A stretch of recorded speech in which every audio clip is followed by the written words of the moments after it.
বন্ধুরা, আজকের গল্পের রহস্যভেদী হলেন অর্জুন, যাকে সৃষ্টি করেছেন সমরেশ মজুমদার, যিনি জন্মগ্রহণ করেছিলেন 1944 সালের 10ই মার্চ জলপাইগুড়িতে এবং তার মহাপ্রয়াণ ঘটে 2023 সালের 8ই মে কলকাতায়। আজ আমি গল্পটি সংগ্রহ করেছি অর্জুন সমগ্র চতুর্থ খণ্ড থেকে, যে বইটি প্রকাশনার দায়িত্বে ছিলেন আনন্দ পাবলিশার্স। এদের সকলের প্রতি আন্তরিকভাবে কৃতজ্ঞতা নিবেদন করে শুরু করছি আজকের গল্প সমন নন্দন যমনন্দন। আজ থাকলো অন্তিম পর্ব।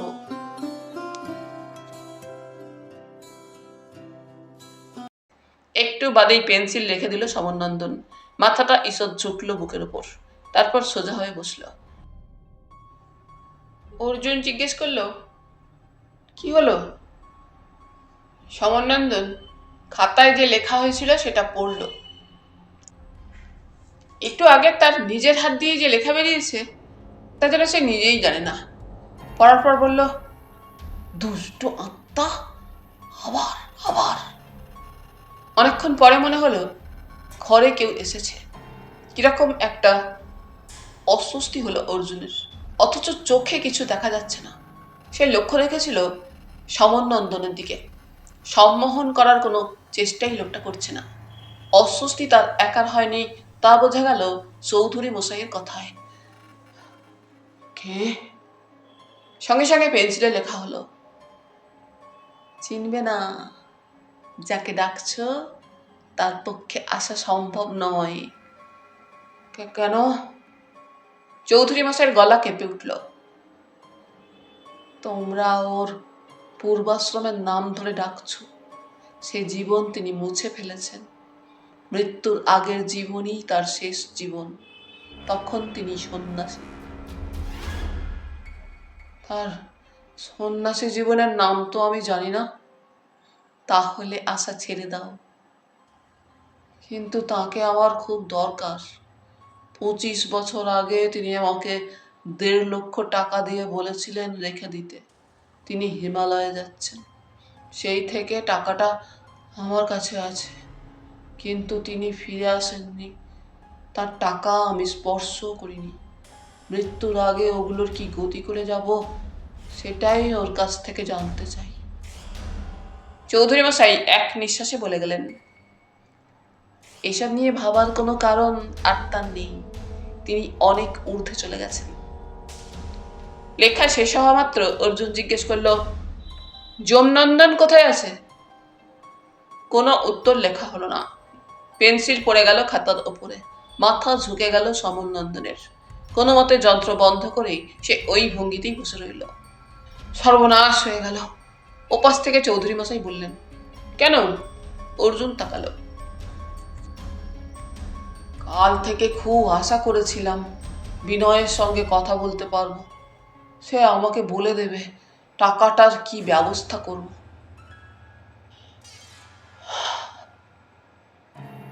নিঃশ্বাস ফেললেন বেশ জোরেই। এক কাজ করুন, ওর নাম করে ভারত সেবাশ্রমে দান করে দিন। ভারত সেবাশ্রমে? হ্যাঁ, অসহায় মানুষের পাশে ওরা সব সময় আছেন।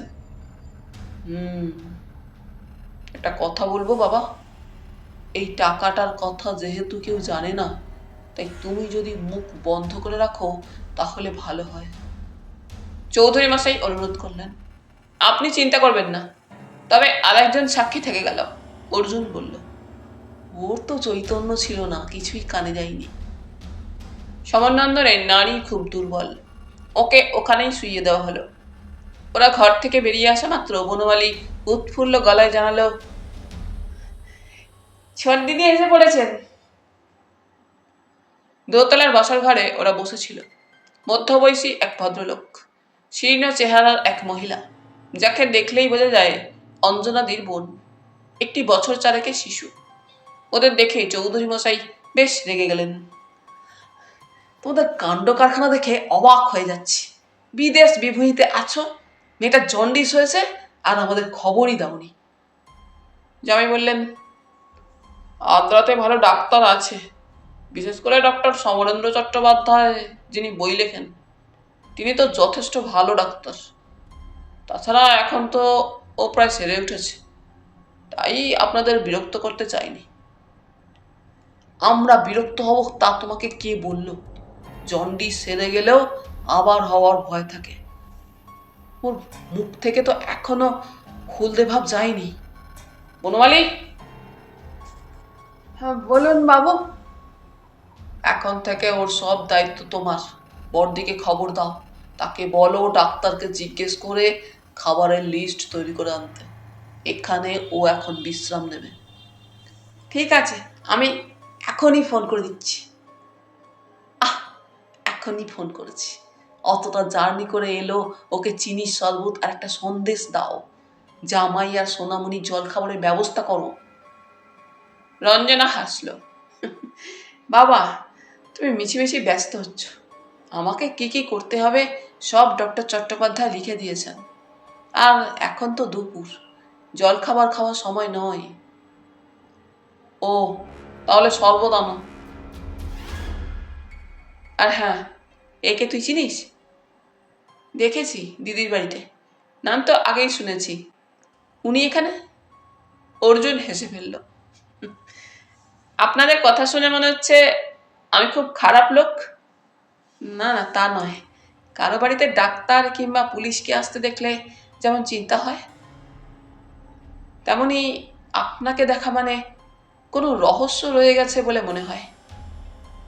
শরবত এলো, টুকটাক গল্প চলছিল।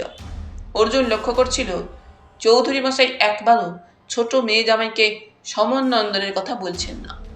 শরবত খাওয়ার পর চৌধুরী মশাই তাড়া দিলেন স্নান করে নিতে। বোঝা গেল এ বাড়িতে দুই মেয়ের জন্য আলাদা ব্যবস্থা করে রেখেছেন চৌধুরী মশাই। ছোট জামাই মেয়েকে নিয়ে তাদের ঘরে চলে যেতে রঞ্জনা উঠে দাঁড়ালো। অর্জুন বলল, একটু বসবেন? কেন?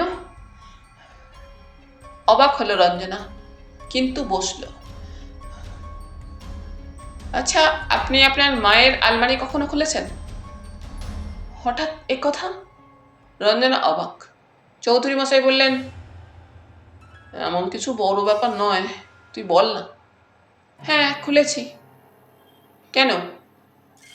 মাকে তো তেমন করে পাইনি, তাই ওর শাড়ি গয়না দেখতে আমার ভালো লাগে। ওর শাড়ি তো আপনি পরেননি? না, দিদিও না। আপনার মায়ের আলমারির ওপরের তাকের বাঁ দিকে একটা চোরা কুঠুরি আছে। আপনি কখনো সেটা খুলে দেখেছেন? রঞ্জনা চট করে বাবার দিকে তাকালো, তারপর মাথা নাড়ল। হ্যাঁ। সেখানে কিছু ছিল? হ্যাঁ, দুজোড়া সোনার দুল। বাবাকে বলবো বলবো করে ভুলে গিয়েছি। খুব সুন্দর। আমি আবার সে দুটোকে বাবার আলমারির লকারে রেখে দিয়েছি। আমার আলমারির লকারে? চৌধুরী মশাই অবাক। হ্যাঁ, তোমার তখন শরীর খারাপ ছিল, বলতে গিয়েও বলতে পারিনি। চৌধুরী মশাই তখনই নিজের ঘরে চলে গেলেন। রঞ্জনা জিজ্ঞেস করল, কি হয়েছে বলুন তো? তেমন কিছু নয়। এক সাধুর মারফত উনি জানতে পেরেছিলেন ওই চোরা কুঠুরিতে সোনার দুল আছে, কিন্তু খুঁজে পাননি বলে বিশ্বাস হয়নি। রঞ্জনা হেসে ফেলল। ও, এই রহস্য সমাধানের জন্য বাবা আপনাকে ডেকে এনেছে? ইস, আমি আশায় আপনাকে পরিশ্রম করতে হলো না। ইতিমধ্যে চৌধুরী মশাই দুটো ভেলভেটের বাক্স নিয়ে ফিরে এলেন। তার মুখে হাসি। এইগুলো রেখেছিলি? হ্যাঁ, মাথা নাড়ল রঞ্জনা। টেবিলে বাক্সগুলো রেখে চৌধুরী মশাই বললেন, দুই বোন ভাগ করে নিয়ে নে। দিদি আসুক, আমি এলাম। অর্জুনকে শেষ কথাটা বলে রঞ্জনা চলে গেল। সে অদৃশ্য হওয়া মাত্র চৌধুরী মশাই অর্জুনের দিকে তাকালেন। কি বুঝছো? সব গুলিয়ে যাচ্ছে। তাহলে আমার স্ত্রী নিশ্চয়ই এসেছিলেন। তিনি ছাড়া এই গয়নার অস্তিত্ব কারো জানার কথা নয়, বিশেষ করে সমন নন্দন তো জানতেই পারে না। তাই তো মনে হচ্ছে, অর্জুন বলল। তাই তো মনে হচ্ছে মানে কি? আত্মা আছেন, ঠিকঠাক ডাকলে তারা আসেন। এই সত্যি কথাটাকে তোমরা মানতে পারো না কেন? রেগে গেলেন চৌধুরী মশাই। আপনার সঙ্গে আমি তর্ক করব না, আমার শুধু একটাই প্রশ্ন, বলো, এই শহরে হাজার হাজার বাড়ি, তার একটাতেও না গিয়ে সমরনন্দন কেন এই বাড়িতে এলো? আপনাকে বেছে নেওয়ার পেছনের কারণ কি? অ্যাক্সিডেন্ট, হঠাৎই হয়ে গেছে, লটারির মতো। কি জানি। আচ্ছা, আমি এখন চলি। আপনি সমরনন্দনকে বলবেন 3টের মধ্যে আমি ফিরে আসব, ততক্ষণ যেন সে আমার জন্য অপেক্ষা করে। অর্জুন উঠে দাঁড়ালো। কেন, সে কি বলেছে আজই চলে যাবে? তার তো সেরকমই ইচ্ছে। সে কি? না না, আমার এখনো অনেক কিছু জানার বাকি আছে। এ কি, আপনি আজই বলেছেন বিনয়বাবুর ব্যাপারটা জানলেই হয়ে যাবে। থামো তো, তখন সে রাজি হচ্ছিল না বলে বলেছিলাম। ঠিক আছে, এতদিন টাকা পয়সার কথা বলেনি, এখন আমি পার কোশ্চেন ওকে 1000 করে দেব। একটু বেশি দেওয়া হবে না? এই তো মুশকিল, হিরে আর লোহা একদম হয়। সে যা পারছে আর কেউ করে দেখাক, আমি তখন দাম কমিয়ে দেব। বেশ, ওকে বলুন কথাটা। না, কিরকম সংকোচ লাগছে। তুমি যদি আমার হয়ে একটু ওকে বলো। বেশ, আমি তো আসছি 3টের সময়, ওকে বলবেন। অর্জুন বেরিয়ে এলো। বেণু দত্ত রায় জলপাইগুড়ি জেলা স্কুলে শিক্ষকতা করেছেন এক সময়। তখন অর্জুন তার ছাত্র ছিল। সে সময়ই ভদ্রলোক আলিপুর দুয়ারে চলে যান অধ্যাপনা নিয়ে। যেহেতু এই শহরে বাড়ি, তাই ছুটি ছাটায় আসেন। এখন অবসর নেওয়ার পর পাকাপাকি চলে এসেছেন। চৌধুরী মশাইয়ের বাড়ি থেকে বেরিয়ে অর্জুন সোজা তাঁর বাড়িতে চলে এলো। বেণু দত্ত রায় তখন স্নানে যাবেন। অর্জুনকে দেখে অবাক হলেন। কি হে, আর সময় পেলে না? খুব দুঃখিত এই অসময়ে আসার জন্য, একটু সময় দেবেন? অর্জুন বলল। তোমরা যারা পুরানো ছাত্র তাদের তো না বলতে পারি না। চা খাবে? না না, বসো, বলো কি উদ্দেশ্যে তব আগমন? জলপাইগুড়ির নদীগুলোর মধ্যে শুধু ডায়না নদীর নামটা কি বিদেশি? একটা 48 কিলোমিটার নদী নিয়ে তোমার এত দুশ্চিন্তা? নদী নিয়ে নয়, নদীর নাম নিয়ে, অর্জুন বলল। দেখো, জলপাইগুড়ির মেজর নদী হলো তিস্তা, তোরসা, জলঢাকা, কালজানি, শঙ্কোষ, রায়ঢাক, গদাধর, ডিমা, মুজগই, ডুডুয়া, ডায়না, ধরলা, করলা, যমুনা, করতোয়া। এর মধ্যে কোন নামটাকে বিদেশি শব্দ বলে মনে হচ্ছে? ডায়না। তোরসা নয় কেন? তোরসা ভুটানি শব্দ। তোয়া রোসা মানে ক্ষুব্ধ জলরাশি। ভুটান তো বিদেশ। ও, তাহলে 2টো বিদেশি নামে নদী পাওয়া গেল। হ্যাঁ, তোরসা ভুটানের চেন্দুয়ার দুর্গ থেকে বেরিয়ে চেংমারি বামনডাঙ্গা হয়ে নাথুয়ার কাছে জলঢাকার সঙ্গে মিলিত হয়েছে। তিস্তার সঙ্গে নয়? অর্জুন জিজ্ঞেস করল। না, তোরসা এই জেলার হান্টুপাড়া, মাদারিহাট, সোনাপুর দিয়ে কোচবিহারে চলে গিয়েছে। তারপর বাংলাদেশে ঢুকে ব্রহ্মপুত্রে গিয়ে মিশেছে। আর কি জানতে চাও? বাঘেরহাট নামে যে শ্মশানটার কথা শুনলাম, সেটা কি ডায়নার পাশে? ঠিক ডায়নার পাশে বলা যায় না। ডায়না যেখানে জলঢাকার সঙ্গে মিশেছে সেখানে। আর একটা শ্মশান আছে, তার নাম বাঘাটি। সেটা বানারহাট ছাড়িয়ে মালবাজারের দিকে যেতে যে ডায়না নদী পড়ে, তার উজানে। অর্জুন ধন্দে পড়ল।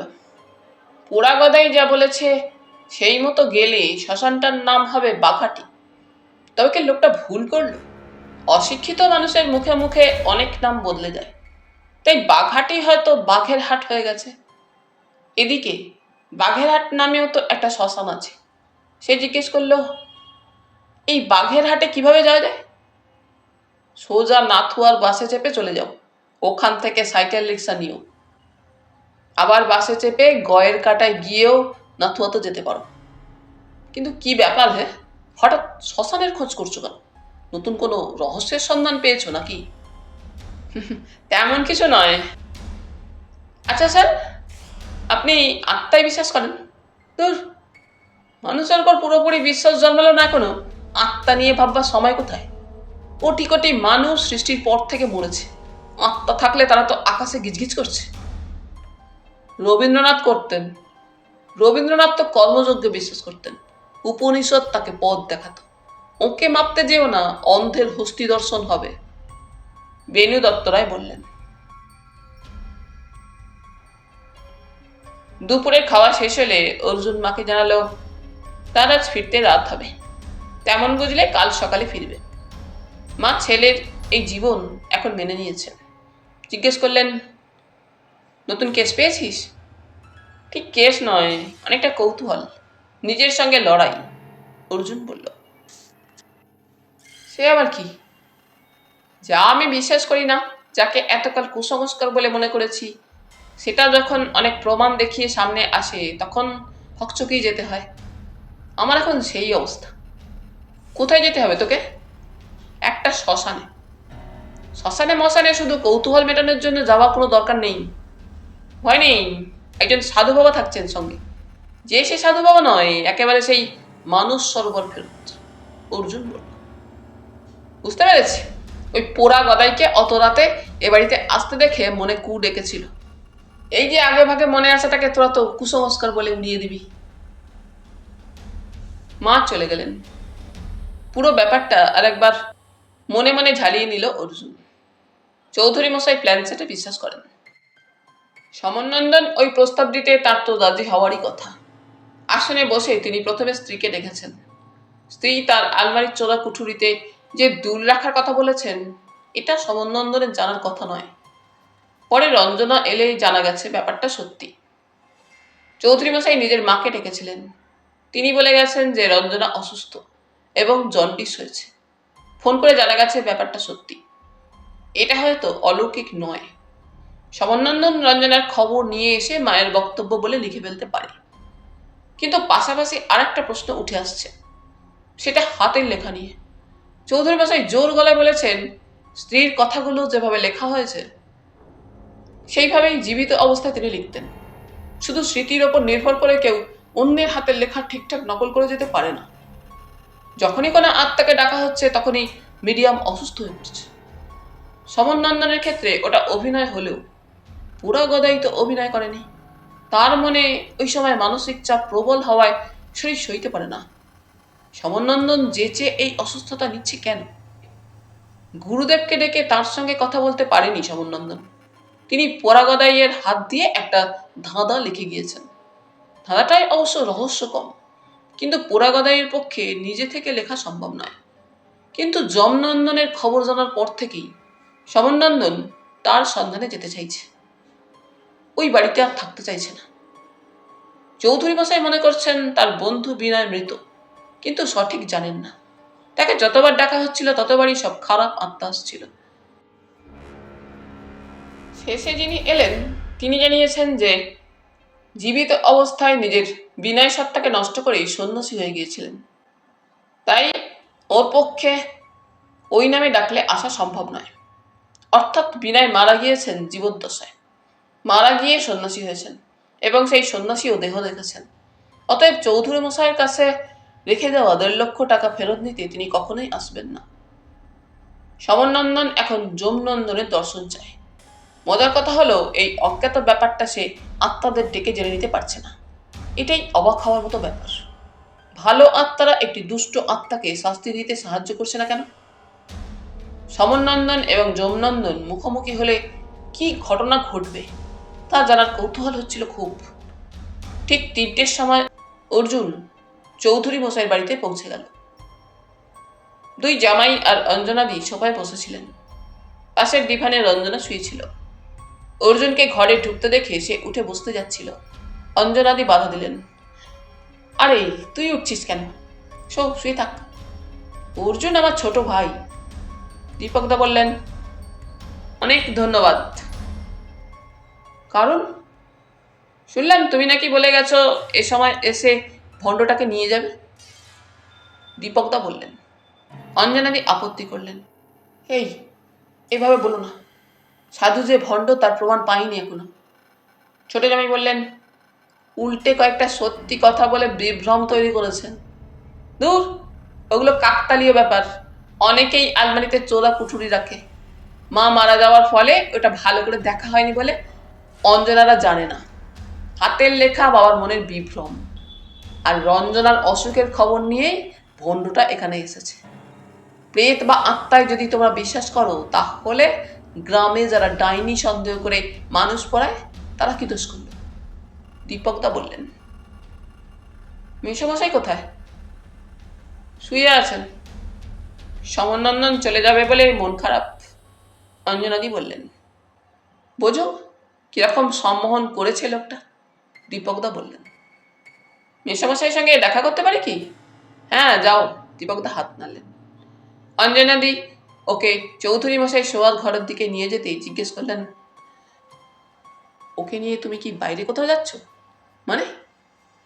তুমি নিয়ে যাচ্ছ শুনে ভাবলাম যদি শহরের বাইরে নিয়ে যাও ওকে, যেন আমার বাবার কাছে আসতে না পারে। সেটা কি করে সম্ভব? যদি 100 মাইল দূরে নিয়ে গিয়েও ছেড়ে দিই, তাহলেও ইচ্ছে করলেই ফেরত আসতে পারে। ও তো আর পশু নয়। অবশ্য বেড়াল শুনেছি ঠিক গন্ধ শুকে ফিরে আসে, তবে 100 মাইল দূরে গিয়ে ফিরতে পারে কিনা জানি না, অর্জুন গম্ভীর গলায় বলল। দরজায় দাঁড়িয়ে অঞ্জনাদি ডাকল, বাবা। শুয়েছিলেন চৌধুরী মশাই। অর্জুনকে দেখতে পেয়ে উঠে বসলেন। ও তুমি, এসো। অঞ্জনাদি দাঁড়িয়ে থাকলেন একটু, তারপর চলে গেলেন। অর্জুন বলল, মেসোমশাই, সত্যি আপনার বন্ধু বিনয়বাবু 1.5 লক্ষ টাকা দিয়ে গেছেন? আরে আমার মিথ্যে কথা বলার কি দরকার? বিরক্ত হলেন বৃদ্ধ। আপনার তো বেশ ভারী অসুখ হয়ে গেছে, যদি কিছু হয়ে যেত তাহলে তো কেউ জানতেও পারতো না ব্যাপারটা। অর্জুন চেয়ারে বসল। তা অবশ্য, আপনি ভারত সেবাশ্রমে দিয়ে দিন। দাঁড়াও, কলকাতায় আমার এক সাংবাদিক বন্ধু আছে, ইংরেজি কাগজের চিফ রিপোর্টার ছিলেন, এখন অবসর নিয়েও কলাম লেখেন। আমি তার উত্তরের অপেক্ষায় আছি। কিসের? কুম্ভ মেলায় যে বাঙালি সাধু মারা গিয়েছেন তার পরিচয় জানতে চাই আমি। বন্ধু আমাকে বলেছে খোঁজ নিয়ে জানাবে। ধরুন ওই সাধু আপনার বন্ধু নন, ঠিক, কিন্তু সে তো মারা গিয়েছে, নিজের চোখেই তো পড়ল। ব্যাপারটা আপনি বিশ্বাস করেন? ওহ, তুমি দেখছি আমার মেয়ে জামাইয়ের মতো কথা বললে। আচ্ছা, এই যে সমনন্দন এলো চলে যাচ্ছে, ওর কি স্বার্থ ছিল এখানে আসার পেছনে বলো? একটা টাকাও তো চাইনি। কিন্তু তুমি ওকে কোথায় নিয়ে যাচ্ছ? উদ্বিগ্ন দেখালো ওকে। আপাতত নাথুয়ায়। নাথুয়া? এখন গিয়ে সেখান থেকে ফিরবে কি করে? আমার মোটর বাইক আছে। কাজ শেষ হয়ে গেলে ওকে এখানেই ফিরিয়ে এনো। কথা দিতে পারছি না, উনি আসতে চাইলে নিয়ে আসবো। যাও, আর কি বলবো। একটা ছোট প্রশ্ন আছে, তাকালেন চৌধুরী মশাই। বিনয়বাবু কেন আপনার কাছে টাকাটা রেখে গেছেন? জানি না। ওর কোনো আত্মীয় স্বজন নেই? বিয়ে করেনি, ভাইপোরা আছে, তাদের ব্যবহারে খুব বিরক্ত ছিল। উনি কি শুধুই বন্ধু ছিলেন না অন্য কোনো সম্পর্ক ছিল? ও ব্যবসা করতো ছোটখাটো, টাকার দরকার পড়লে আমার কাছ থেকে নিত, আবার শোধ করে দিত। গম্ভীর মুখে বললেন চৌধুরী মশাই। আপনি প্রয়োজনে নিতেন? একাধবার হয়তো নিয়েছি। কেন? না এমনি। আচ্ছা চলি। সমনন্দন তৈরি হয়েই ছিল, অর্জুনকে দেখে ব্যস্ত হলো। অনেক দেরি করলেন বাবা, আপনি কি ধাঁধাটার প্রকৃত অর্থ ধরতে পেরেছেন? হ্যাঁ চলুন। কোথায় যেতে হবে? আপনি কি এদিকার সব জায়গা চেনেন? না। তাহলে বললে বুঝতে পারবেন না। চৌধুরী মশাইকে একবার বলে যাই। দরকার নেই, ওর শরীর খারাপ, আমি জানিয়ে এসেছি। দোতলার দর্শকদের সামনে দিয়ে যাওয়ার সময় সমনন্দন একটু দাঁড়ালো, হাত জোর করে নমস্কার করলো, তারপর নিচের দিকে পা বাড়ল। দর্শকরা কেউ কোনো শব্দ উচ্চারণ করলো না। গেটের বাইরে এসে বাড়িটাকে মুখ ঘুরিয়ে দেখলো একবার। ইঞ্জিন চালু করে অর্জুন বলল, উঠে পড়ুন। এ কি, এখানে উঠতে হবে? হ্যাঁ, কোনো ভয় নেই, নিশ্চিন্তে বসুন। অন্য কোনোভাবে, মানে বাসে যাওয়া যায় না? তার চেয়ে আরামে এবং আগে যাবেন, উঠুন। সমনন্দন কোনো মতে উঠে বসলো, বসে শক্ত হাতে অর্জুনকে ধরল। অর্জুন বলল, সহজ হন, আমাকে নয়, পেছনে একটা হাতল পাবেন, সেটা ধরুন। সমনন্দন বিড়বিড় করল, গুরুদেব দয়া কর দীন জনে।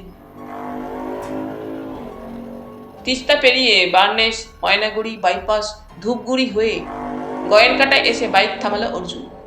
বাইক চলতে শুরু হওয়া কয়েক সেকেন্ডের মধ্যেই কানে গুনগুনানি ভেসে আসছিল। সেটা যে সমনন্দনের মন্ত্রোচ্চারণ তা প্রথমে বুঝতে পারেনি অর্জুন। এতটা পথ একটিবারের জন্যও সেই শব্দ থামায়নি লোকটি। গয়েরকাটার চৌমাথায় এসে বাইক থামিয়ে সমনন্দনকে নিচে নামতে বলল সে। সমনন্দন মাথা নাড়ল। পারবো না, পা অসাড় হয়ে গিয়েছে বাবা, আমার পা আমার বসে নেই। নেমে দাঁড়ান, ঠিক হয়ে যাবে। আমার হাত ধরো বাবা। তাই ধরতে হলো। বোঝা যাচ্ছিল ওর বাঁ পায়ে জোর নেই। ওকে ওখানেই দাঁড়াতে বলে নীরদের পানের দোকানে চলে এলো সে। এর আগে খুঁটিমারি রেঞ্জের সময় অর্জুনের সঙ্গে নীরদের আলাপ হয়েছিল। দেখা গেল নীরব সেটা মনে রেখেছে। আরে, অনেকদিন পরে দেখছি। হ্যাঁ, আপনি ভালো আছেন? এই বুড়ো বয়সে যেমন থাকা যায়। এখন কাজকর্ম কোথায় করা হচ্ছে? অর্জুন বুঝতে পারলো তার সত্য সন্ধানের খবর নীরদের কাছে পৌঁছায়নি। সে বলল, এই ঘোরাঘুরির কাজ। আচ্ছা, বাঘের ডাক শ্মশানটা কোথায়? নাথুয়ার কাছে শুনলাম। শ্মশান ছিল এককালে।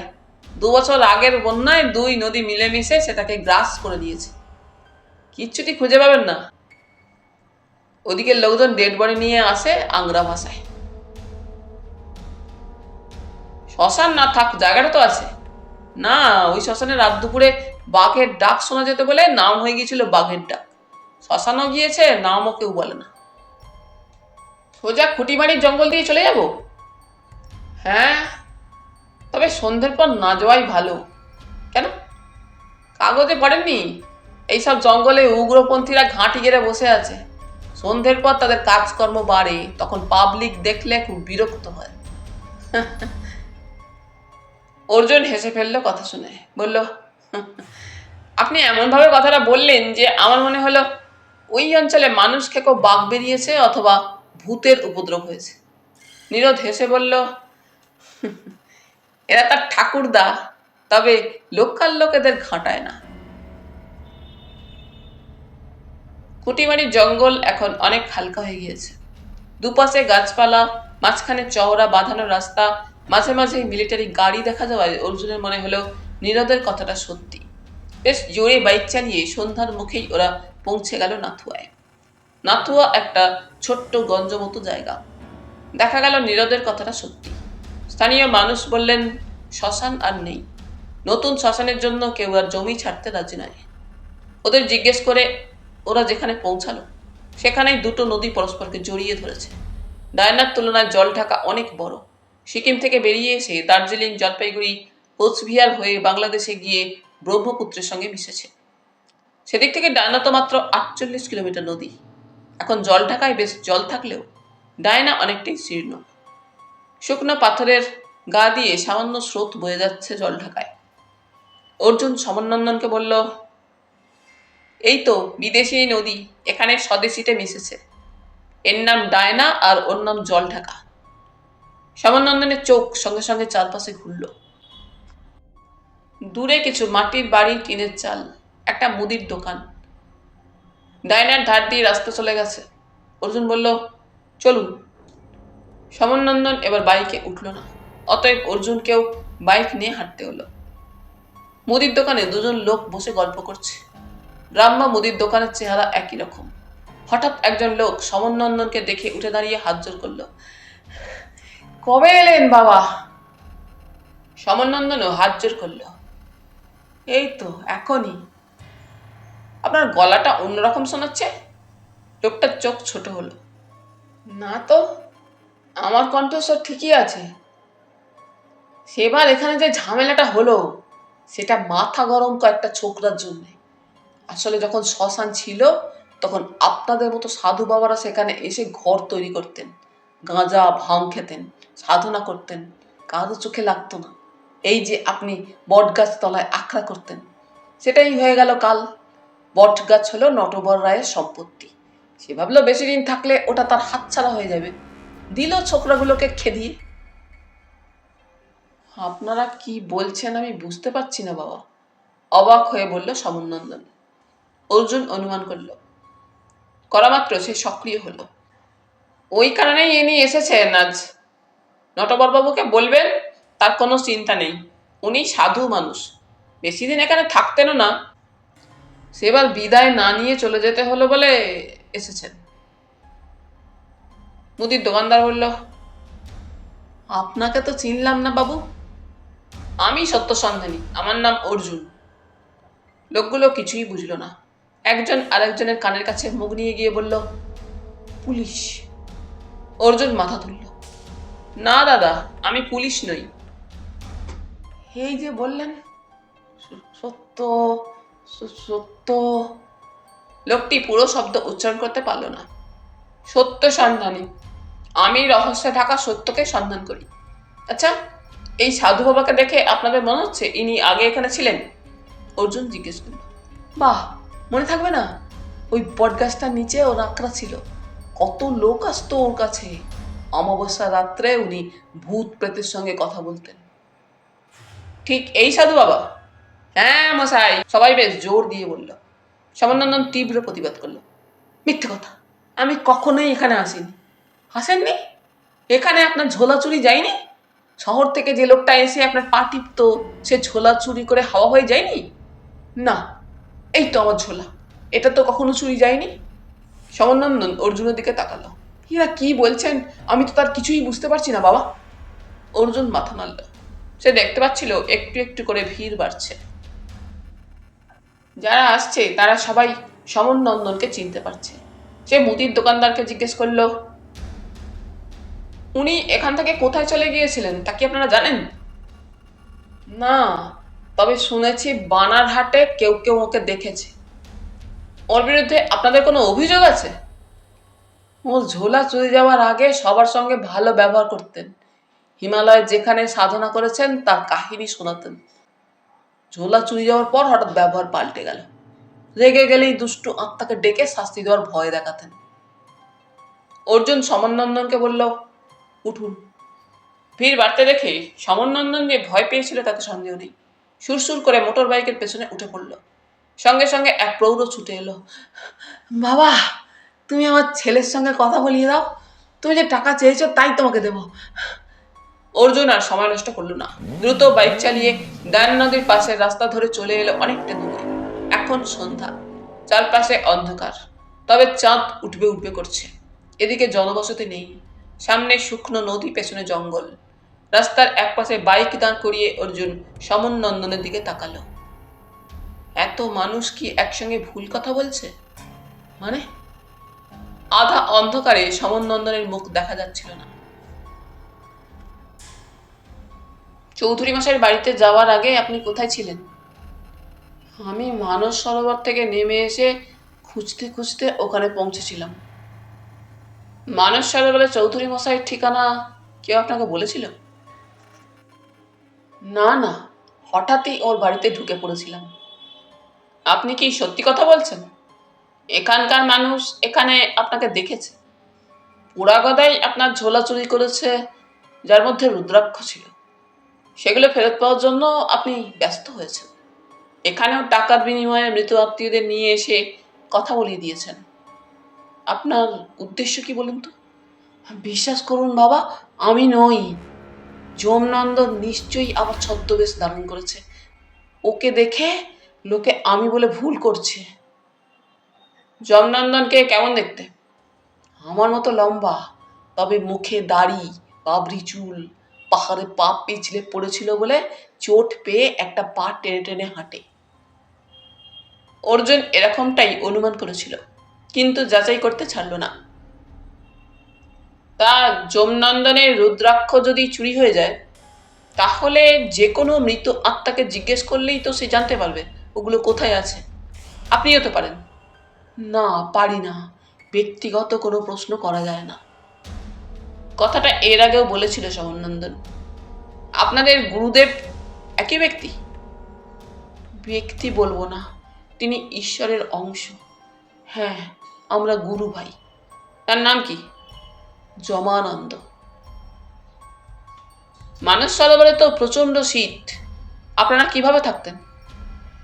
প্রথম দিকে কষ্ট হতো, তারপর সহ্য হয়ে গিয়েছিল। গুরুদেব তো শীত বস্ত্র ছাড়াই তপস্যা করতেন। ওখানে অন্য সাধুরাও প্রকৃতিকে বশ করতে পেরেছেন। থাকতেন কোথায়? খেতেন কি? গুহার ভেতরে আগুন জ্বালা হতো। শীত বেশি পড়ার আগে ভক্তরা খাবার রেখে যেত। চীন থেকেই বেশি ভক্ত আসতো। তাছাড়া সরোবরে মাছও ধরা হতো। চীনের মানুষ হয় বৌদ্ধ নয় খ্রিস্টান, তারা কেন আসতেন? বৌদ্ধদের মধ্যে যারা তন্ত্রানুসারী, তারা গুরুদেবকে অতীব সম্মান করতেন। ওই চীনা বৈজ্ঞানিক তাদের একজন, যিনি যন্ত্রটি দিয়েছেন। হ্যাঁ বাবা, দেখুন, আপনাকে আমি এখনো বিশ্বাস করছি, কিন্তু সত্যি কথা বলতে বিশ্বাস করার কোনো কারণ নেই। যাকে, রাত হয়ে গেছে, উঠুন। কোথায় যাব বাবা? এখান থেকে কয়েক মাইল দূরে আমার পরিচিত এক ভদ্রলোকের চায়ের বাগান আছে। আপাতত সেখানে চলুন, পরে দেখা হবে। নদীর ধার দিয়ে বেশ কয়েক মাইল যাওয়ার পর চা বাগান শুরু হলো। এখন সবে 8টা, কিন্তু চা বাগানের পক্ষে অনেক রাত। জানা গেল মালিক কলকাতায় গেছেন। ম্যানেজার অর্জুনকে চিনতে পেরে অভ্যর্থনা জানাতে গিয়েই থেমে গেলেন। আরে অর্জুন বাবু, আসুন আসুন। একে কোথায় পেলেন? আপনি চেনেন? অর্জুন জিজ্ঞেস করল। উত্তর না দিয়ে অর্জুনকে এক পাশে টেনে নিয়ে গেলেন ভদ্রলোক। অলৌকিক কাণ্ড কারখানা করে মশাই। হু হু করে ভক্ত সংখ্যা বেড়ে চলেছে, কিন্তু কাউকে শিষ্য করবেন না। 3 রাত এক জায়গায় থাকেন না।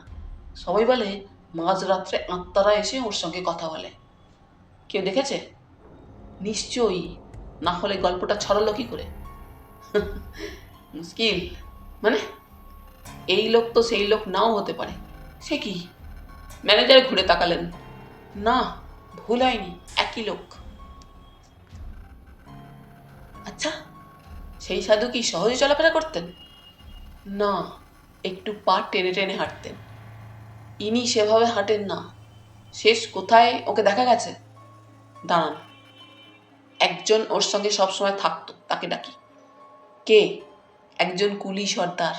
আপনি তো আজ রাত্রে এখানে থাকবেন? হ্যাঁ। ইনি? ইনিও আমার সঙ্গে থাকবেন। মালিক কিন্তু একে খুব অপছন্দ করেন। ঠিক আছে, আমি ওকে বোঝাবার দায়িত্ব নিচ্ছি। গেস্ট হাউসের দরজা খুলে দেওয়া হলো। 2টো শোয়ার ঘর। বাবা, আমাকে ওই ঘরে থাকতে বলবেন না। অনেক বেশি জিনিসপত্র, দম বন্ধ হয়ে আসবে। আমি এই কাঠের বারান্দায় থাকব। আপনি রাত্রে এখানে খাবেন তো? না বাবা, আমি সপাক আহার করি।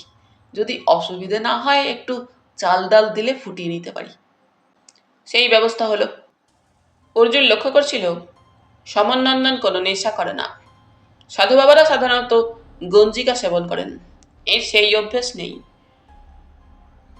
লোকটা যদি খুব বড় অভিনেতা না হয়, তাহলে ওর কথাই ঠিক। যমনন্দন এখানে সমনন্দনের বেশ ধরে আছে বা ছিল। এই যমনন্দনকে খুঁজে বের করা দরকার। সেলাম সাহাব। যে লোকটি কপালে হাত ছুঁয়ে এসে দাঁড়ালো, সে ইতিমধ্যে নেশা করেছে, তবে খুব বেশি নয়। কি চাই ভাই? আমি তো কিছু চাই না, সাহাব খবর পাঠালো তাই এলাম। ও, তুমি সর্দার? জি। এখানে এক সাধু বাবা এসেছিল, তুমি তার সঙ্গে থাকতে? জি, উনি খুব বড় সাধু। সমনন্দন রয়েছে ভেতরের বারান্দায়। সর্দার এই ঘরে ঢোকার সময় তাকে দেখতে পাইনি। কি নাম সেই সাধুর? সমন উচ্চারণ করতে পারল না সর্দার। সমনন্দন? হ্যাঁ সাহাব। তিনি এখন কোথায় আছেন? উপরে, ডায়নার উপরে, বাঘাটিতে। বাঘাটি? ওখানে কি শ্মশান আছে? হ্যাঁ সাহাব, তবে মানুষ কম। এই সাধুর ঝোলা চুরি হয়ে গিয়েছিল জানো? না সাহাব। এই সাধু যে খুব বড়, তা কেন মনে হলো তোমার? ওর কাছে আত্মারা আসতো। কিভাবে আসতো? একটা বাচ্চাকে কলম পেন্সিল দিয়ে বসিয়ে দিয়ে যা যা জিজ্ঞেস করতেন তা ওরা লিখে দিত। নূর, আত্মা লিখতো না বাচ্চাটা লিখতো? না সাহাব, বাচ্চাটা বাংলা লিখতেই জানে না, স্কুলে যায়নি। আমার বিশ্বাস হয় না, অর্জুন বলল। আপনি দেখবেন। কি দেখব? ওই সব কাগজ সাধু বাবা ফেলে দিলে আমি কুড়িয়ে রাখতাম। কতগুলো হারিয়ে গিয়েছে, কিন্তু 5টা আছে, সব বাংলায় লেখা। তুমি পড়েছো? না সাহাব, আমি পড়তে জানি না। কোথায় আছে কাগজগুলো? আমার ঘরে। কত দূর তোমার ঘর? ওই তো কুলি লাইনে। চলো। অর্জুন খুব উত্তেজিত। আপনি যাবেন আমার সঙ্গে? হ্যাঁ। বেরোবার সময় চৌকিদারকে আলাদা ডেকে সে নির্দেশ দিল যেন শবনন্দনের উপর নজর রাখে, সে না ফেরা পর্যন্ত কোথাও না যায়। বাইকে সর্দারকে বসিয়ে কুলি লাইনে চলে এলো অর্জুন নির্দেশ অনুসরণ করে। এখন এখানে ঘুম ঘুম ভাব। ঘরে ঢুকে মিনিট খানেকের মধ্যেই বেরিয়ে এলো সর্দার, তার হাতে ভাঁজ করা কাগজ। এগুলো এগুলো? হ্যাঁ সাহাব। আমি দেখতে পারি? দেখুন, কিন্তু আমাকে ফেরত দেবেন সাহাব। আমি যাওয়ার আগে চৌকিদারের কাছে রেখে যাব। আপনি কি সাধু বাবাকে খুঁজছেন? হ্যাঁ, ওকে খুব দরকার। বাঘাটিতে চলে যান, পাবেন। কিন্তু সাধু বাবা খুব রাগী। তুমি আমাকে বাঘাটিতে নিয়ে যেতে পারবে? বাস যায় না সাহাব। আমার এটা যেতে পারবে না? মাথা নেড়ে হ্যাঁ বলল সর্দার। অর্জুন বলল, আমি আজ রাত্রেই যেতে চাই। হাই বাপ, হে তো রাত্রে। ম্যানেজার সাহেবকে বলে দেব যাতে তিনি আগামীকাল তোমাকে ছুটি দেন। তাহলে ঠিক হ্যাঁ, আমি 1 ঘন্টার পর বাংলায় আসব। এসো। ফিরে এসে অর্জুন দেখল সমনন্দন বারান্দায় রান্না করছে উভয়ে বসে, সেই সঙ্গে মন্ত্রোচ্চারণের মতো গুনগুনিয়ে গানও চলছে। ঘরে ঢুকলো অর্জুন। ছোট খাতার 5টা ছেঁড়া পাতায় কোনোটাতে 4 লাইন, কোনোটাতে 2। হাতের লেখা এক একটাই এক এক রকম। প্রথমটায় লেখা, আমি অনেকবার সব বলেছি, এবার ডাকলে আর আসবো না। দ্বিতীয়টায়, তোমার গুরুদেব তোমাকে এভাবে ডাকতে নিষেধ করেছেন। তৃতীয়টায়, তোমার শত্রু এখন জায়গা দখল করতে রওনা হয়েছে, তার সঙ্গে 1000 চেষ্টা করলেও পেরে উঠবে না তুমি, সত্যের জয় সবসময় হবেই। চতুর্থটায়, তুই বদলা নে, এমন শাস্তি দে যে বিশ্বাসঘাতক জ্বলে পড়ে মরুক। এখান থেকে সোজা হাঁটলে যে বড় শহর পড়বে, তার পাশে বড় নদী, সেখানেই এক 3 তলা বাড়িতে সে থাকে। পঞ্চমটায় লেখা হয়েছে, তুমি পথভ্রষ্টা, দুরাত্মা, তোমাকে শিষ্য বলে গ্রহণ করেছিলাম বলে আমি এখন মর্মাহত। পূর্বাশ্রমে কি ঘটেছিল তাতে আমার বিন্দু মাত্র আগ্রহ নেই। এখনো সময় আছে, নিজেকে পরিশুদ্ধ করো। লেখাগুলো আবার পড়ল অর্জুন। শেষের লেখাটা খুব সুন্দর অক্ষরে লেখা হয়েছে, বোঝাই যাচ্ছে ইনিই গুরুদেব। প্রথম 3 জন সম্ভবত পরিচিত, চতুর্থ জন একই পথের পথিক, এবং শেষ লেখাটি গুরুদেবের ভর্ৎসনা। কিন্তু চতুর্থ লেখাটিতে কোনো বিশ্বাসঘাতকের কথা লেখা হয়েছে, এই সমনন্দনের। কিন্তু সমনন্দন তো মাত্র 2 দিন হলো ওই শহরে এসেছে, এই লেখার সময় তো নয়। এখান থেকে সোজা হাঁটলে যে বড় শহর পড়বে। কোন দিকে সোজা? বড় শহর বলতে শিলিগুড়ি অথবা জলপাইগুড়ি। 2টো শহরের পাশেই বড় নদী রয়েছে, একটা তিস্তা, অন্যটা মহানন্দা। 2টো শহরেই কয়েকশো 3তলা বাড়ি পাওয়া যাবে। পুরো ব্যাপারটাই কেমন ধোঁয়াটে, কিন্তু একটা ব্যাপার স্পষ্ট। যমনন্দন, যদি সত্যি তার নাম হয় যমনন্দন, তাহলে সে এসেছে প্রতিশোধ নিতে। কিসের প্রতিশোধ? বদলা মানে তো তাই। সমনন্দন, যদি এর নাম সত্যি সমনন্দন হয়, তাহলে সে এসেছে যমনন্দনকে ঠেকাতে, কিংবা কে জানে তার কোনো গোপন উদ্দেশ্য আছে কিনা। কিন্তু নির্দেশ পাওয়ার পরেও যমনন্দন রওনা হয়নি কেন? সর্দার এলেও ঠিক 1 ঘন্টা পরে। ইতিমধ্যেই সমনন্দনের রান্না খাওয়া হয়ে গিয়েছিল। তাকে এ ঘরে আনতেই সর্দার চমকে উঠে তার পায়ের কাছে শুয়ে পড়ল। সমনন্দন আশীর্বাদের ভঙ্গিতে হাত তুলল। সর্দার হাউমাউ শব্দ করে উঠে বসল। বাবা, আপনি এখানে কখন এসেছেন বাবা? আপনি আমাকে নিষেধ করার পর আমি আর আপনার কাছে যাইনি, আমার ওপর কৃপা করুন বাবা। অর্জুন বলল, সর্দার, ভালো করে দেখো তো ইনি সেই সাধু কিনা। নিশ্চয়ই, মাথা নাড়ল সর্দার। কিন্তু আমি তো তোমাকে কখনো দেখিনি বাবা, সমনন্দন বলল। কপালে ভাঁজ পড়লে সর্দারের। ওর গলার স্বরটা অন্যরকম লাগছে। কেন? একরকম দেখতে দুজন সাধু বাবা আছেন নাকি? হ্যাঁ, তুমি যাকে চিনতে তার কথা ভালো করে মনে করো, অর্জুন বলল। সর্দার মনে করার চেষ্টা করলো, কিন্তু পারল না। শুধু বলল, দেখতে একরকম, শুধু গলার স্বর আলাদা। আর ওই সাধু বাবা এতক্ষণ এত চুপচাপ থাকতেন না। অর্জুন বলল, এবার আমরা রওনা হব সর্দার। এত রাত্রে যাবেন? রাস্তা ভালো না। কোনো অসুবিধা হবে না। আপনি কি আমাদের সঙ্গে যাবেন? সমনন্দন তাকালো। কোথায় যাওয়া হচ্ছে বাবা? যমনন্দনের সন্ধানে। আমি যাব, তাকে আমার দরকার। আমাকে ছাড়া গিয়ে কোনো লাভ হবে না। একটু কষ্ট হবে, আসুন। মোটর বাইকের পিছনের সিটে দুটো মানুষ মোটামুটি বসতে পারে। সমনন্দনকে মাঝখানে বসতে দেওয়া হলো। তার ঝোলা ইত্যাদি সঙ্গ সে ত্যাগ করেনি। অর্জুন পেছনে বসা সর্দারকে বলল, একটু সাবধানে থেকো সর্দার। আমি ঠিক আছি সাহাব। রাতের অন্ধকার চিরে বাইক ছুটছিল। চা বাগান থেকে বেরিয়ে ন্যাশনাল হাইওয়ে ধরে তীব্র গতিতে ছুটে চলেছিল নাগরাকাটার দিকে। মাঝে মাঝে উল্টো দিক থেকে ভারী ট্রাক আসছে। সাবধানী হাতে তাদের কাটাচ্ছিল অর্জুন। শেষ পর্যন্ত ডায়না নদীর ওপরে সে বাইক থামালো।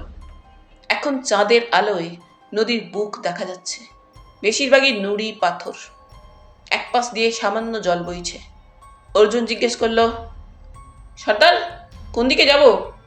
পুলটা পার হন, ডান দিকে একটা কাঁচা রাস্তা আছে। অর্জুন নির্দেশ মান্য করল। এখন আর বাইকের গতি বাড়ানো যাচ্ছে না। মাঝে মাঝে নুড়ি পাথর পড়ে থাকায় ঝাঁকুনি হচ্ছিল বেশ। সমনন্দন সেটা সামলাতে উফ আহ করে উঠছিল। হঠাৎ সর্দার চেঁচিয়ে উঠল, মনে পড়েছে সাহাব। বাইক থামালো অর্জুন। কি মনে পড়েছে? কিছুদিন আগে নদীতে নামতে গিয়ে সাধু বাবা পড়ে গিয়েছিলেন। পাথরে ধাক্কা লেগে ওর হাঁটুতে চোট লাগে, রক্ত জমে যায়, কেটেও যায়। কতদিন আগে? অর্জুন জিজ্ঞেস করল। বেশি দিন নয়, এই দাগ এখনো মিলিয়ে যাওয়ার সময় হয়নি। খোপ থেকে টর্চ বের করে অর্জুন সর্দারের হাতে দিল। দেখে নাও। সর্দার বাইক থেকে নেমে হাঁটু মুড়ে বসল। পাপ হলে মাপ করবেন সাধু বাবা, আপনার হাঁটুতে নিশ্চয়ই আমি দাগটা দেখতে পারবো। সমনন্দন নির্বিকার মুখে লুঙ্গি হাঁটুর ওপর তুলে ধরলে টর্চের আলো ফেললো সর্দার। দুটো হাঁটু দেখল, তারপর চুপচাপ বাইকে উঠে বসল। মাপ করবেন সাধু বাবা। কি দেখলে? আপনি ঠিক বলেছেন, ইনি তিনি নন, কিন্তু দেখলে বোঝা যায় না, সর্দার বললে।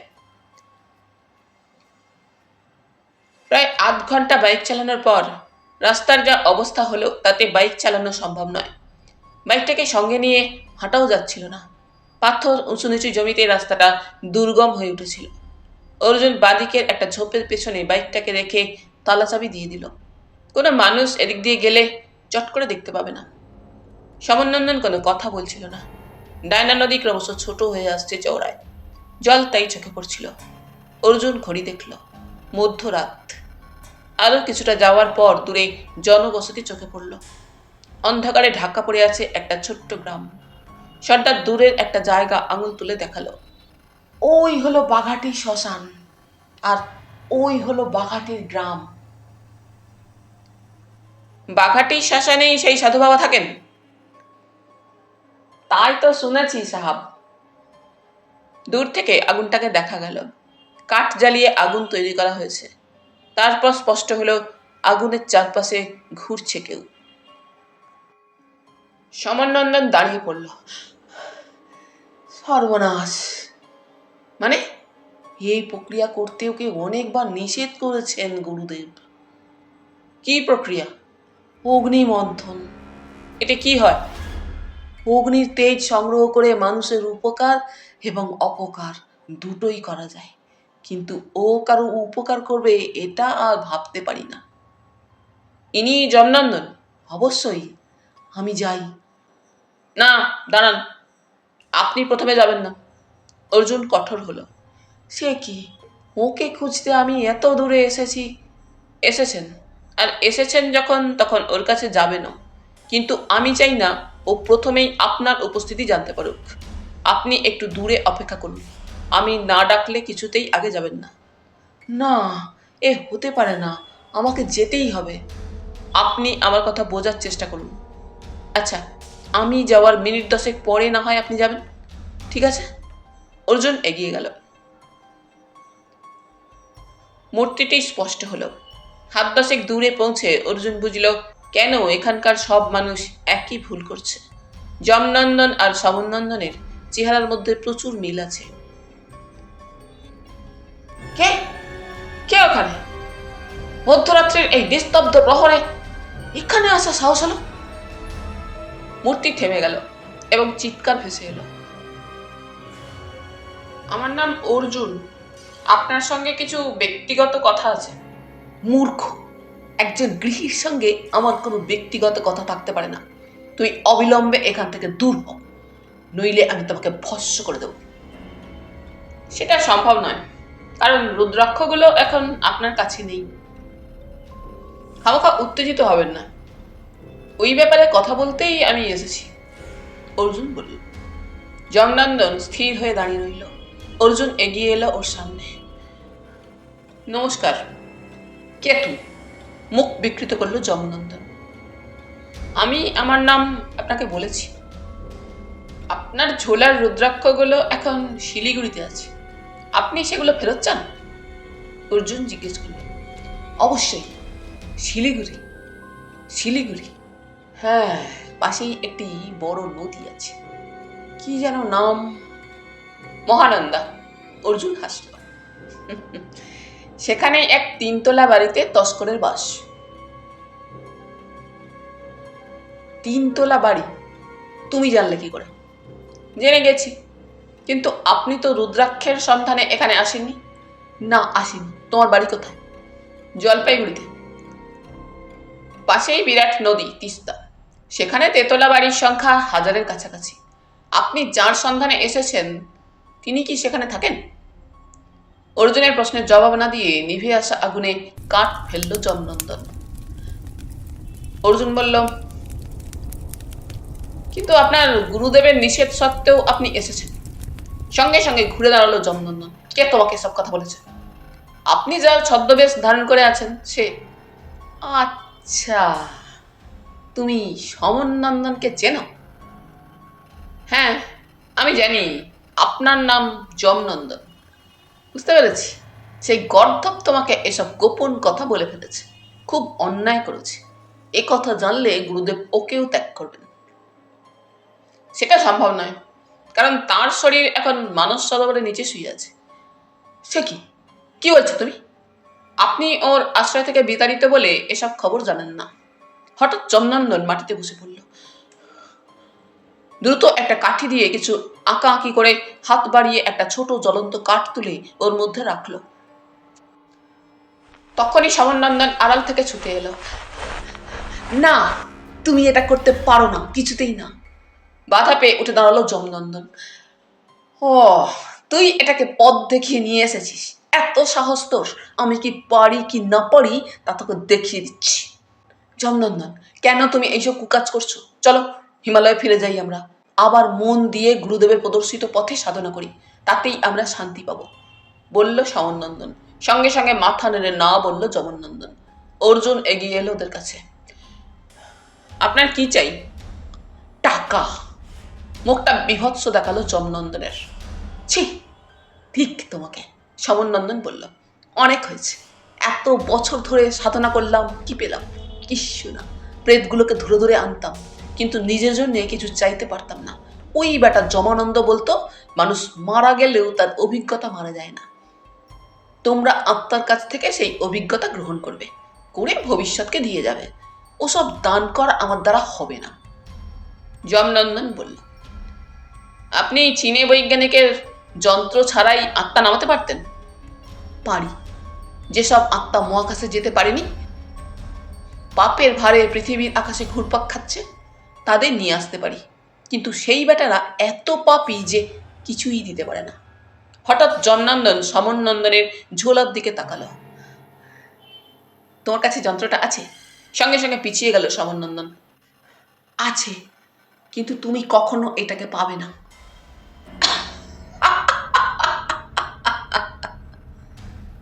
হঠাৎ হাহা শব্দ করে হেসে উঠল যমনন্দন।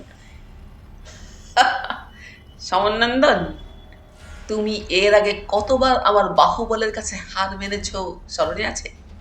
সমনন্দন মাথা নিচু করল। বেশ, একবার তোমাকে সুযোগ দিতে পারি। একবার তুমি ইচ্ছা মতো কোনো আত্মার সঙ্গে কথা বলতে পারবে। রাজি আছো?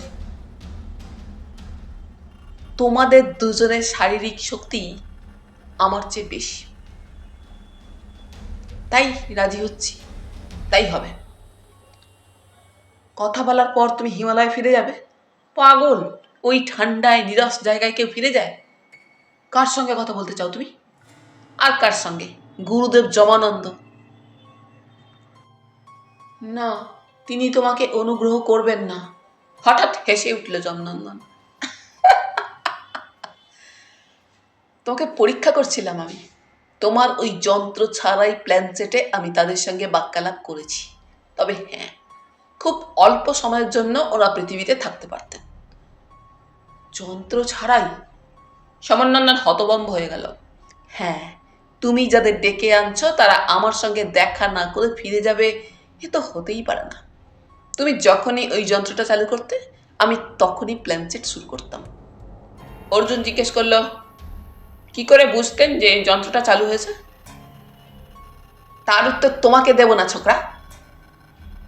ক্ষিপ্ত দেখালো যমনন্দনকে। তারপর সমনন্দনকে বলল, আর কাকে সঙ্গে নিয়ে এসেছো এখানে? অর্জুন হাসল। আপনার শিষ্য। সর্দার, এদিকে এসো। সর্দার আড়াল থেকে হাত জোর করে বেরিয়ে আসতেই যমনন্দন চিৎকার করে তাকে গালাগাল করতে লাগলো পথ দেখিয়ে নিয়ে আসার জন্য। সর্দার হাঁটু মুড়ে বসে কাঁদতে শুরু করলো। অর্জুন বলল, ওকে বলে কোনো লাভ নেই, আমি ওকে বাধ্য করেছি। যমনন্দন বলল, ঠিক আছে, এই বেটাকেই মাধ্যম করা যাক। বের করো তোমার যন্ত্র। তারপরে চিৎকার করে বলল, গুরুদেব দয়া করো দীন জনে। অর্জুন অবাক হয়ে গেল। এই লাইনটাই সমনন্দন কত সুন্দর স্বরে বলে। আর যে গুরুকে অস্বীকার করেছে সে তার কাছে দয়া চাইছে কেন? কাগজের সামনে পেন্সিল হাতে বসিয়ে দেওয়া হলো সর্দারকে। যন্ত্র চালু করলো সমনন্দন। বিপ বিপ শব্দ হচ্ছে। নব ঘোরাচ্ছে সমনন্দনের দক্ষ আঙুলগুলো। চোখ বন্ধ যমনন্দনের। হঠাৎ শব্দটা থামল। পাশে নিভে আসা আগুনে মৃদু ঢেউ বয়ে যেতে যমনন্দনের গলা শোনা গেল, আপনি এসেছেন গুরুদেব? না ডেকে উপায় ছিল না। সর্দারের হাত চলল। যমনন্দন সেটা পড়ল। আপনি আমাকে বলেছিলেন পূর্বাশ্রমের প্রতি আপনার কোনো টান নেই। উদাহরণ দিয়েছিলেন কোনো এক বন্ধুর কাছে 15 লক্ষ টাকা রেখে গিয়েছিলেন। সেই টাকার ওপরেও আপনার আর কোনো আকর্ষণ নেই। আমি খবর পেয়েছি সেই লোক নদীর ধারে বড় শহরের 3 তলা বাড়িতে থাকে। টাকাটা তার নয়। যেহেতু আমি আপনার শিষ্য, তাই টাকাটা আমি চাইতে পারি। এখন বলুন সে কোথায় থাকে, কি নাম? লেখা হতে লাগলো। তারপর সর্দারের হাত থেকে পেন্সিল পড়ে গেল। সর্দারের মুখ বুকের ওপর নেমে এলো। ছো মেরে কাগজটা টেনে নিয়ে চিৎকার করে উঠল যমনন্দন। কি শুধু লাইন টেনে গিয়েছে লোকটা? গুরুদেব বলতে চেয়েছেন বাঁধো, বাঁধ দাও, সংযমের বাঁধ দাও। কানে তুলল না কথাগুলো যমনন্দন। চেঁচিয়ে উঠল, আছে, শেষে লিখেছে স স ন। তার মানে স ন তুমি। তোমার নাম সমনন্দন। গুরুদেব জানাতে চেয়েছেন তুমি সব জানো, আমি কিছুই জানি না। মিথ্যে কথা। তুমি জানো আমি সত্য ছাড়া মিথ্যে বলি না। এখানে তুমি কোথা থেকে এলে? জলপাইগুড়ি থেকে। এই ছোকরার বাড়িতে? না। দাঁড়াও, দুজন মৃত মহিলার আত্মাকে যে ডেকেছিল তার বাড়িতে? হ্যাঁ। ঠিক আছে, এখন তোমরা আমার কাছে কি চাও? একটাই চাওয়ার আছে, তুমি হিমালয়ে ফিরে যাও। দূর, আমার 15 লক্ষ টাকা চাই। কোনো ভূত প্রেত আমাকে ওই টাকা এনে দিতে পারবে না। একমাত্র মানুষই পারে, আর সাধারণ মানুষের স্বভাব হলো কৃপণ হওয়া। বাধ্য না হলে তারা টাকা বের করবে না। অত টাকা কেউ আমাকে দেবে না। এবার তোমরা ফিরে যাও। অর্জুন বলল, এত রাত্রে আমরা কোথায় যাব? ভোর পর্যন্ত অপেক্ষা করতেই হবে। কিন্তু একটা কথা, লোকে আপনাকে সমনন্দন হিসেবে জানুক, এটা কেন চেয়েছেন? উত্তর দেব না। তোমরা বরং ওখানে গিয়ে রাত কাটাও, আমাকে বিরক্ত করবে না। যমনন্দন উঠে গেল, গিয়ে খানিকটা দূরে গাছের গায়ে ঠেস দিয়ে বসলো। ঝোলায় যন্ত্র ভরে নিয়ে সমনন্দন নদীর ধারে যেতে অর্জুন তাকে অনুসরণ করলো। উন্মুক্ত আকাশের নিচে বসলো ওরা। সর্দার থেকে গেল যেখানে ছিল। সমনন্দন নিচু গলায় বলল, ভগবান, ওর মতি ফিরিয়ে দাও। অর্জুন বলল, আপনার প্রার্থনা পূর্ণ হবে না বলে আমার বিশ্বাস। সমনন্দন তাকালো, কি করা যায়? এখন পর্যন্ত উনি তেমন বড় অপরাধ করেননি যে পুলিশের কাছে যাওয়া যেতে পারে। কিন্তু একটা সত্যি কথা বলুন তো, বিজ্ঞান প্ল্যানচেট বিশ্বাস করে না। তার উপর আপনি কখন যন্ত্র খুলে আত্মাকে আহ্বান করছেন তা ইনি টের পাচ্ছেন কি করে? অর্জুন জিজ্ঞেস করল।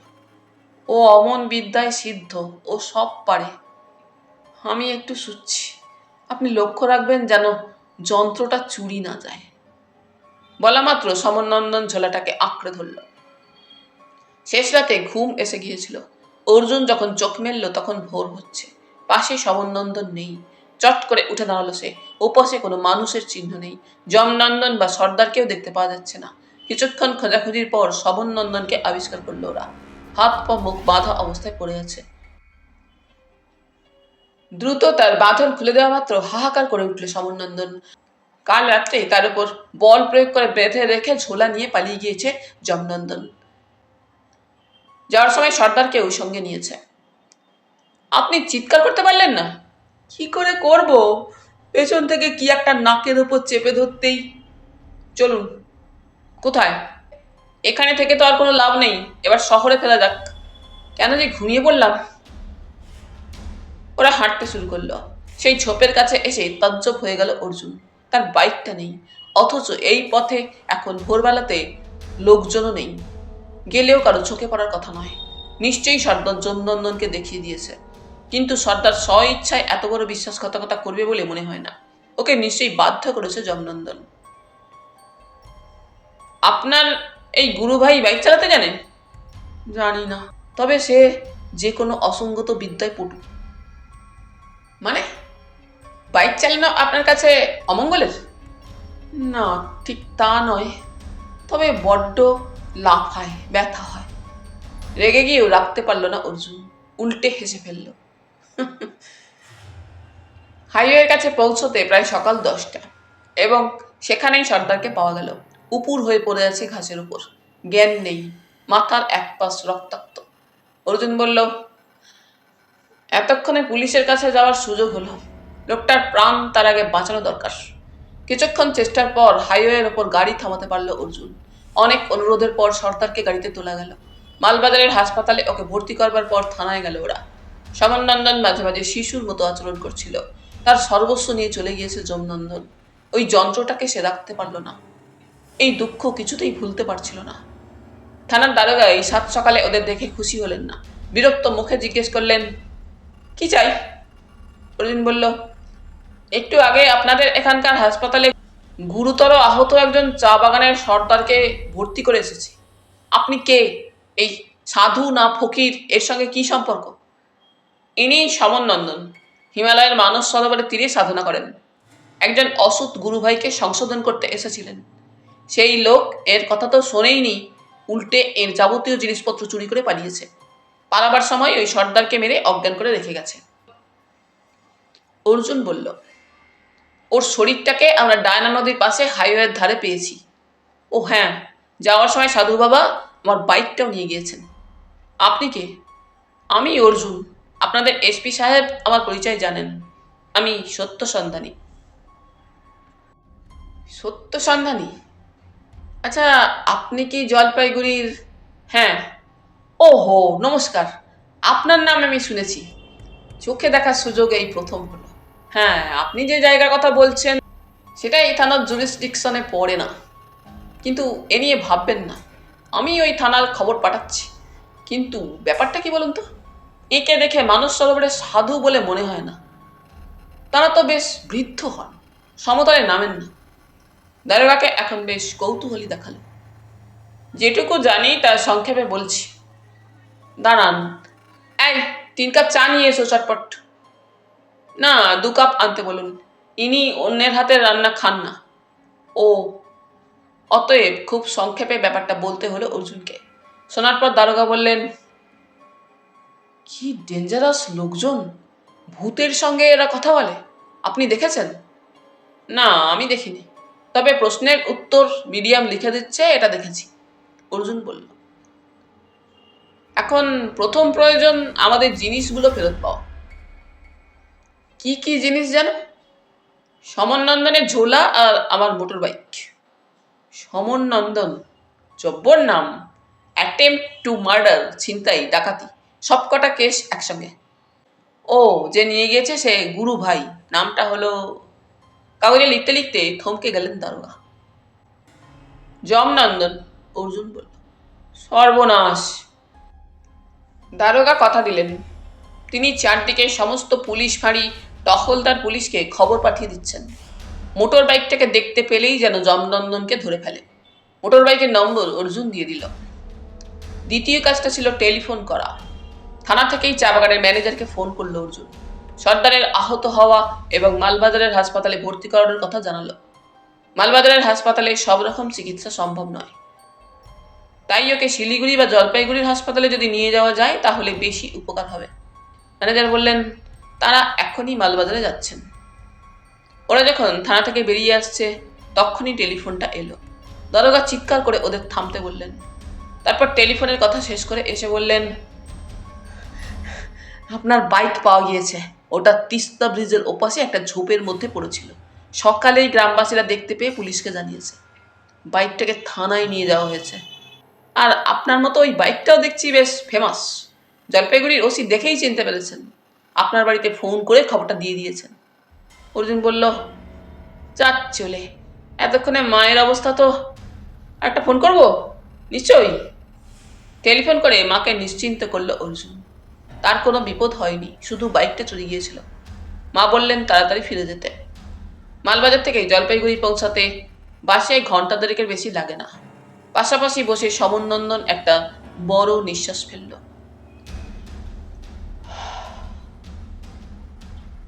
অর্জুন জিজ্ঞেস করলো, কি করবেন এখন? ওর মনের পরিবর্তন করাতেই হবে। সেটা ভারতবর্ষের জেল করবে। জেল? যে অপরাধ জমনন্দন করেছে তাতে জেলে যাওয়া ছাড়া তার তো আর কোনো পথ খোলা নেই। ও, মাথা নাড়ল সমনন্দন। কিন্তু সে কোথায় গেল কে জানে। জলপাইগুড়িতে আমার বাইক নিয়ে শহরে ঢোকার মুখে বুদ্ধি করে ওটাকে ঝোপের মধ্যে ফেলে কোনো না কোনোভাবে গন্তব্যস্থলে গিয়েছে, অর্জুন বলল। গন্তব্যস্থল? চমকে উঠল সমনন্দন। চমকে উঠলেন কেন? না, এই কথাটা আমাকে আগে বললেন না কেন? আমাদের উচিত ছিল চৌধুরী মশাইকে টেলিফোনে সতর্ক করে দেওয়া। সমনন্দন উত্তেজিত হয়ে উঠল। গন্তব্যস্থল বলতে চৌধুরী মশাইয়ের বাড়ির কথা ভাবছেন কেন? কারণ ও এতদিন জানতো না, ও এখন জানতে পেরেছে। টাকা পয়সার জন্যে ও মানুষ খুন করতে পারে। ও, আমার খুব দুশ্চিন্তা হচ্ছে। জমনন্দন যে 15 লক্ষ টাকার কথা বলছিল সেই গল্পটা কি? একবার গুরুদেব খুব অসুস্থ হয়ে পড়েন, তখন জমনন্দন আশ্রম থেকে বিতাড়িত হয়নি। সে সময় তিনি বলেছিলেন পূর্বাশ্রমের কথা স্মরণে আনতে চান না, কিন্তু সেই সময় প্রায় 15 লক্ষ টাকা তিনি এক বন্ধুর কাছে পেতেন। সেই টাকা গরিব দুঃখীদের জন্য খরচ করলে খুশি হতেন। যেহেতু ওই সময় তার কাছে মৃত, সন্ন্যাস নেওয়ার পর আর কোনো গুরুত্ব নেই, তাই ইচ্ছেটা অপূর্ণ থেকে গেল। জমনন্দন জানতে চেয়েছিল কে সেই লোক, কোথায় থাকে। গুরুদেব বলেছিলেন উত্তর বাংলার এক পাহাড়ি নদীর পাশে সেই বন্ধুর বাড়ি। সেখানে 2 নদীর সঙ্গম হয়েছে। বিতাড়িত হওয়ার পর জমনন্দন সম্ভবত এখানে চলে এসে পাহাড়ি দুই নদীর সঙ্গমে সঙ্গমে ঘুরে বেড়াচ্ছিল। সমন নন্দন বলল, আপনি কি করে ওই বাড়িতে পৌঁছলেন? গুরুদেবের মৃত্যুর পরে আমি যমনন্দনের সন্ধানে যতবার তার আত্মাকে স্মরণ করেছি ততবার তিনি এসেছেন, কিন্তু ধরা দেননি। একবার বলেছিলেন, টক ফল খেতে গেলে জিভে আসে জল, মাঝখানে পাই তার গুড়ির বাকল, তৃষিতায় মিশে যায় তেতো এক ফল। অনেক ভেবে ভেবে দেখলাম, জিভে যখন জল আসে তখন জল দিয়ে শুরু, মাঝখানে পাই মানে জল পাই, টক ফল, শেষে গুড়ি অর্থাৎ জলপাইগুড়ি। জলপাইগুড়িতে এলাম, তৃষিতায় মিশে যায় তেতো এক ফল। দেখলাম তিস্তায় এসে মিশছে করলা নদী। বুঝলাম ঠিক জায়গায় এসেছি। তারপর এক বিহারি পরিবারের স্বাদ মেটাতে প্ল্যানচেটে বসলাম। জিজ্ঞেস করলাম, 3টে লাইন পেয়েছি, চতুর্থটা কি? লেখা হলো, সম্মুখে বাগান বাড়ি একটি ত্রিতল। পুরো ধাঁধাটা হলো, টক ফল খেতে গেলে জিভে আসে জল, মাঝখানে পাই তার গুড়ির বাকল, তৃষিতায় মিশে যায় তেতু এক ফল, সম্মুখে বাগান বাড়ি একটি ত্রিতল। ব্যাস, খুঁজতে খুঁজতে পেয়েও গেলাম।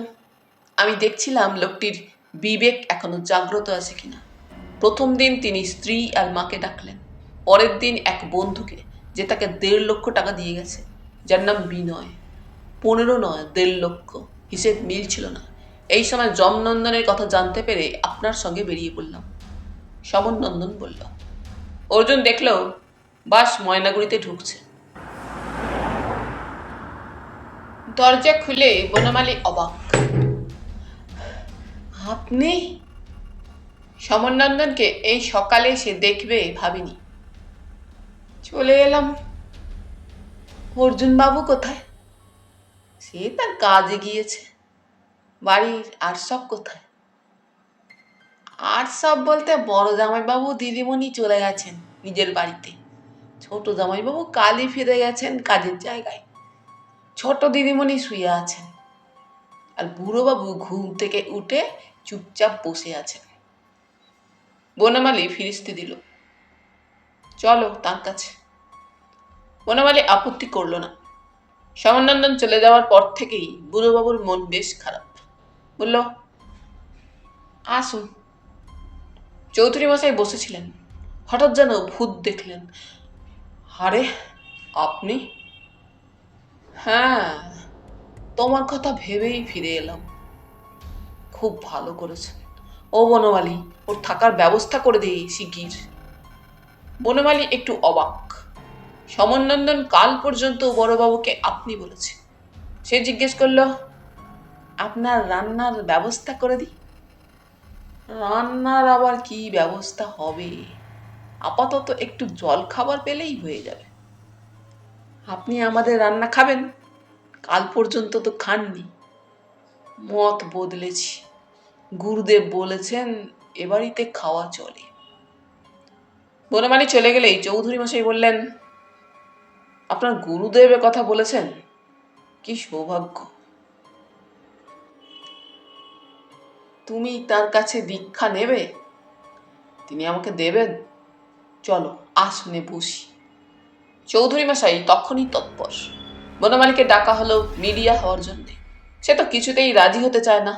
শেষ পর্যন্ত চৌধুরী মশাইয়ের ধমক খেয়ে বসলো কাগজ পেন্সিল নিয়ে। যমনন্দন বলল, নিয়ম কানুন তো জানো। তুমি চিত্ত চিন্তামুক্ত করো। তুমি আমাকে স্পর্শ করে গুরুদেবকে স্মরণ করো।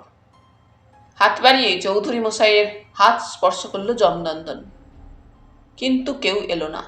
যমনন্দন বলল, আমি জানতাম উনি আসবেন না। কেন? উনি কোনো পাপীকে শিষ্যত্ব দান করেন না। পাপী? তুমি কোনো অপরাধ করেছ? না তো। মানে ছোটখাটো অপরাধ? বড়? 15 লক্ষ টাকা আত্মসাৎ করেছো তুমি? করনি?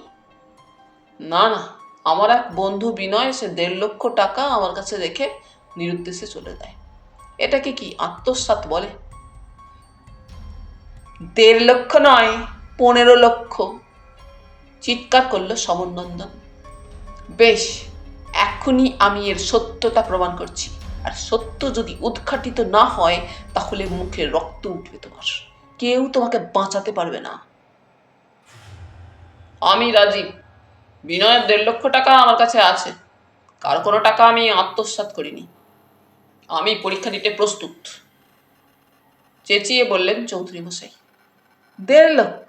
1.5 লক্ষে কি হবে? মুহূর্তে মন পাল্টালো যমনন্দন।